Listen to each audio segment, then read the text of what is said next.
Bonjour, bienvenue, welcome guys. Dans cette vidéo, les amis, j'espère que vous allez bien. Les gars, j'ai pas voulu faire de débrief à chaud. J'étais énervé. J'ai pas aimé la prestation de l'équipe et j'ai pas aimé non plus celle de l'arbitre, Alejandro Quintero González.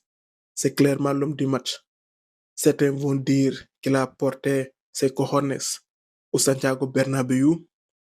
Nos amis catalans, en tant que Madeleine, on va parler du FC Negreira. Les arbitres qui sortent des prestations comme ça, et on ne devrait pas les juger ou les critiquer. Dans le monde du football, personne n'est intouchable. On juge tout le monde. Le Real est en conflit avec l'UEFA depuis l'affaire de la Super League, Perez Seferin, mais en Europe, on ne se fait pas duer comme ça. La Liga a un sérieux problème d'arbitrage. Certes, parfois, c'est en ta faveur, parfois non, mais les amis, cette histoire, ça va plus loin. Parfois, j'ai l'impression que certains arbitres ont un problème avec le Real.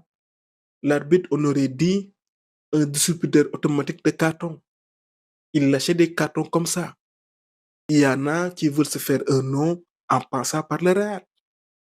Et nous, en tant que Madrilène, on ne doit pas se plaindre. Parce que soi-disant, le Real serait favorisé par les arbitres. Si l'affaire Negreira avait concerné le Real, je n'imagine même pas le carnage. On se serait fait allumer. Je dis bien allumer. Un joueur comme Carvajal a 4 Ligas et 6 Ligues des Champions. Trouvez l'erreur. Je dis ça, je dis rien. J'en viens à la prestation de l'équipe. C'est indigne du Real. T'es au Santiago Bernabéu, le Barça a joué avant toi. Tu ne peux pas sortir un match pareil. Où est passé notre orgueil?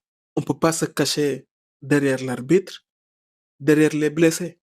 Ça n'explique pas tout. Certes, tu n'as plus de latéral droit. Trent et Carvajal sont blessés. Dans l'axe, tu es privé de Hussein. Alonso a certainement voulu préserver Rudiger. Quand il est revenu de blessure, il a tout de suite enchaîné. Tu mets une compo Fran Garcia, Carreras, Asensio, Militao, et au bout de quelques minutes, tu perds sur blessure le Brésilien. Alonso, je ne vais pas taper sur lui. Je lui ai souvent reproché de ne pas avoir de continuité dans son 11, mais là, les blessures ne l'aident pas. Même au milieu, je pense qu'il a voulu aussi préserver Kamavinga, qui est sorti sur blessure face à Bilbao, certainement en vue du match en Ligue des Champions face à City. Même si à défense, j'avoue, il aurait pu faire plus simple, mettre Asensio dans l'axe, faire jouer Valverde en tant que latéral droit et laisser à gauche Carreras. Mais encore une fois, ça n'explique pas tout. Espérons que cette défaite va servir d'électrochoc. Je me dis qu'on ne peut pas faire pire. On a touché le fond et quand tu touches le fond, tu ne peux pas aller plus bas. Tu ne peux que remonter. Face à City, ce sera important de réagir. Ça ne va pas être un simple match où seulement 3 points sont en jeu. Comme l'a expliqué Xabi Alonso en conférence de presse, il y a d'autres enjeux. Sur ce match, il joue peut-être sa tête. Un dernier point, les haters de Mbappé. À chaque contre-performance du Real, il y a certains qui se régalent.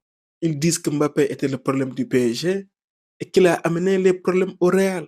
C'est lui qui fait déjouer le Real. Ils font des raccourcis. Mbappé a quitté le PSG a remporté la Ligue des Champions et depuis, le Real est moins bien. Certes, on peut lui reprocher des trucs dans son jeu. Ce n'est pas un numéro 9 classique. Ok, mais certains vont même à lui reprocher de stater. Pour un joueur qu'ils ont adulé, ça me fait bizarre. Si c'était nous, les fans de Madrid, j'allais comprendre. Mais les gars, la Ligue des Champions remportée par le PSG, Mbappé y a également contribué. Lui et d'autres, comme Neymar, Thiago Silva, Ibra, ils ont aidé à faire grandir le PSG. C'est comme avec les derniers succès du Real. Ces dernières années, il y a aussi la patte Mourinho. C'est le meilleur buteur de l'histoire du PSG.